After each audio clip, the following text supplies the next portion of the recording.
O Senhor é o meu pastor e nada me faltará. Ele me faz repousar em pastos verdejantes. Muito bom dia! Com essas palavras da Bíblia nós começamos mais um dia.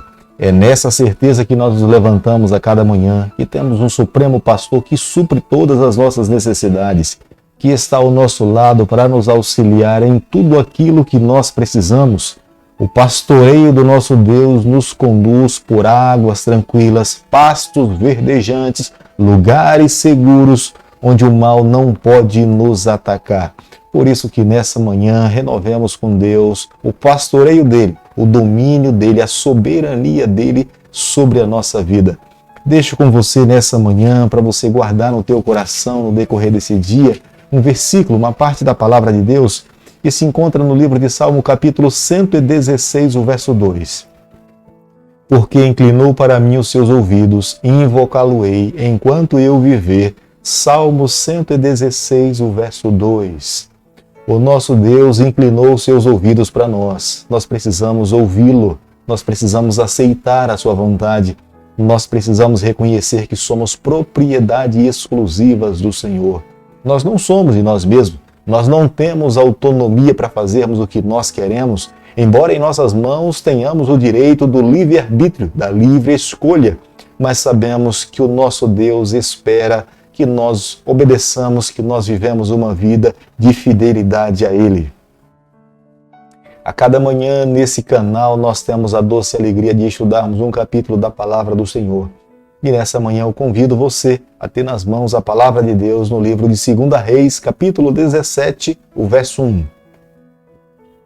No ano do 10º de Acás, rei de Judá, começou a reinar Oséias, filho de Elá, e reinou sobre Israel e em Samaria 9 anos. Tenho certeza que um dos maiores presentes que Deus concedeu aos seres humanos foi o direito de escolha, o direito de liberdade. Mas quando nós não sabemos como tomar as nossas decisões, o presente que nós recebemos acaba se tornando uma maldição.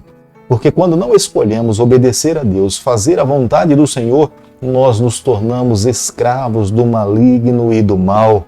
E quando nós olhamos para a palavra de Deus repetidamente, os reis que se assentaram no trono de Israel, reis que governavam sobre o povo do Senhor, os seus corações estavam cativos para o mal. Eram propensos para se envolver com práticas pecaminosas, se esqueciam facilmente da aliança do Senhor. E não apenas eles se envolviam com o pecado, mas induziam a nação e o povo de Deus às mesmas práticas pecaminosas. Como nós podemos ver no versículo 2, reiteradamente nós nos deparamos com textos como esse falando: e ele desagradou ao Senhor, e ele se envolveu no pecado, ele não fez o que Deus gostaria que ele pudesse fazer, mas nos deparamos com um pai de amor que incessantemente sempre está em busca dos seus filhos para lhe dar mais uma oportunidade de arrependimento e de salvação. 2 Reis, capítulo 17, o verso 3, a Bíblia diz o seguinte: contra ele subiu Salmanasé, rei da Síria. Oséias ficou sendo servo dele e lhe pagava tributo. É o preço pelo fato de não obedecermos a Deus. Foi o que aconteceu com a nação de Israel, com o rei Oséias. Se ele tivesse obedecido ao Senhor, vivido uma vida de fidelidade ao Senhor, Deus lhe manteria um ser humano livre por toda a sua vida. Porque esse é o princípio do reino do Senhor, é a liberdade. Deus nos dá o direito de escolhermos para que nós possamos livremente amá-lo, servi-lo, obedecê-lo. E dessa forma, gradativamente, as bênçãos de Deus irão cair sobre a nossa vida de uma forma sem medida. Mas quando nós não reconhecemos o presente dado por Deus para que nós possamos nos voltar para Ele, Satanás, o nosso adversário, nos escraviza. E a consequência da escravidão de Satanás é opressão, sofrimento, é dor, tristeza e o final de tudo é a morte. No versículo 13 do capítulo que nós estamos estudando nessa manhã, nós vemos aqui um chamado do Senhor. O povo de Deus estava escravizado pelo rei da Síria. E Deus, então, agora, através dos profetas, se volta para o seu povo e fala: voltai-vos para mim. É o que o Senhor pode fazer conosco. Ele nos convida, Ele nos chama, mas Ele não pode forçar, Ele não nos obriga, Ele não força a porta do nosso coração. Ele sabia que todo o mal e o sofrimento que o seu povo estava passando era resultado das suas escolhas. Mas se eles se arrependessem, se eles confessassem os seus pecados, se eles se voltassem para Deus, Deus os aceitaria, Deus os receberia e eles alcançariam as maiores bênçãos que um ser humano poderia receber. Segundo Reis, capítulo 17, o verso 14, a Bíblia diz o seguinte: porém não deram ouvidos, antes se tornaram obstinados de dura cerviz, como seus pais que não creram no Senhor, seu Deus.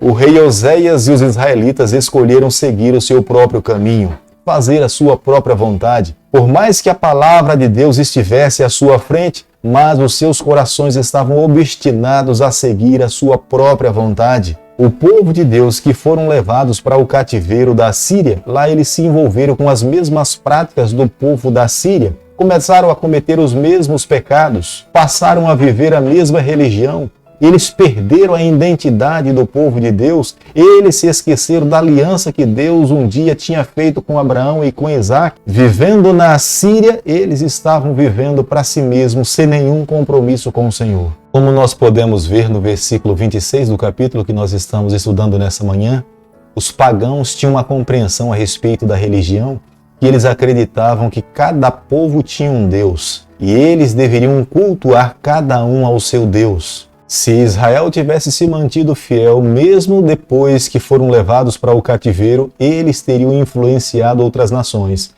Mas quando chegaram no território dos inimigos, eles abriram a guarda e passaram a adorar os deuses pagãos dos assírios. Segundo Reis, capítulo 17, verso 29, a Bíblia diz o seguinte: porém, cada nação fez ainda os seus próprios deuses nas cidades em que habitava, e os puseram no santuário dos altos que os samaritanos tinham feito.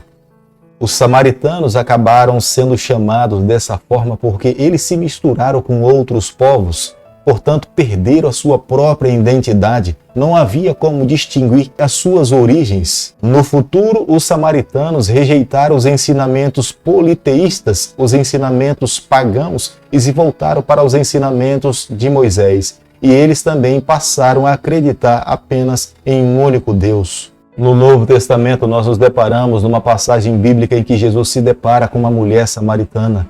Filipe foi um missionário entre os samaritanos. Quando nós olhamos o versículo 41, quando o escritor do livro de 2 Reis fala até o dia de hoje, nós conseguimos compreender que ele não era contemporâneo daquelas pessoas que foram levadas para o cativeiro. Os seus relatos se deram posteriormente o cativeiro do povo de Deus. É dessa forma que termina a história do povo do Senhor, um povo que foi chamado para uma responsabilidade especial, uma responsabilidade de anunciar as boas novas de salvação. Esse povo deveria ser uma referência de bênção para todos os outros povos. As outras nações deveriam conhecer a nação de Israel e saber que somente em Israel havia o Deus Criador dos céus e da terra. Este era o plano inicial de Deus para o seu povo. Esta era a aliança assumida com Abraão e com Isaac. Pouco se sabe sobre as tribos do norte. Possivelmente essas tribos tenham se misturado com outras nações e tenham perdido a sua identidade de servir ao Deus de Abraão. Alguns poucos se mantiveram fiéis a Deus, mesmo vivendo dentro do cativeiro. E no futuro, Zorobabel liderou um retorno para Jerusalém a alguns poucos judeus. Querido amigo, nessa manhã, ao concluirmos o capítulo 17 do livro de 2 Reis, eu e você, nós precisamos chegar à seguinte conclusão. Não é pelo fato de andarmos no meio da maioria que nós podemos afirmar que estamos andando no caminho seguro ou no caminho certo, mas nós precisamos ter a certeza que estamos seguindo aquilo que Deus pede para que nós possamos fazer. Mesmo que seja um grupo pequeno, mas se esse grupo pequeno está praticando as verdades que estão contidas na Bíblia, é esse caminho, é esse lugar que nós devemos permanecer. Mas se andarmos no meio da maioria, mas se a maioria não pratica o que está escrito na palavra do Senhor, nós precisamos rejeitar essas práticas e esse caminho. Jamais nós devemos nos esquecer, nós temos um Pai de amor, que lá do céu a sua voz ecoa nos nossos ouvidos, nos convidando a nos voltarmos para Ele. Independente aonde nós possamos nos encontrar na nossa trajetória, mas o desejo de Deus é, como um pai, é que todos os filhos possam estar próximo a Ele, para que, através do seu contato, nós possamos receber a salvação. Diante dos deuses que têm influenciado esse mundo, mundanismo, consumismo, fanatismo, hinduísmo e tantos outros, nós precisamos nos manter seguros nos braços do nosso Deus. Somente Ele nos traz a vida eterna, somente Ele nos traz a libertação. Todos esses outros deuses nos matam, nos escravizam, nos fazem sofrer, nos fazem chorar. E o final, de fato, é a morte.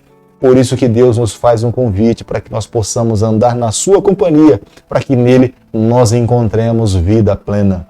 Querido Pai, nas tuas mãos nessa manhã nós nos colocamos, confessamos as nossas falhas. A cada dia queremos amar a tua pessoa. Toma o nosso coração nas tuas mãos, é o nosso pedido e a nossa oração, e nós fazemos em nome de Jesus. Que o Senhor te abençoe e te guarde, que Ele faça resplandecer o seu rosto sobre você, que Ele tenha misericórdia de você, que sobre você nessa manhã Ele levante o seu rosto e conceda a sua paz em nome de Jesus.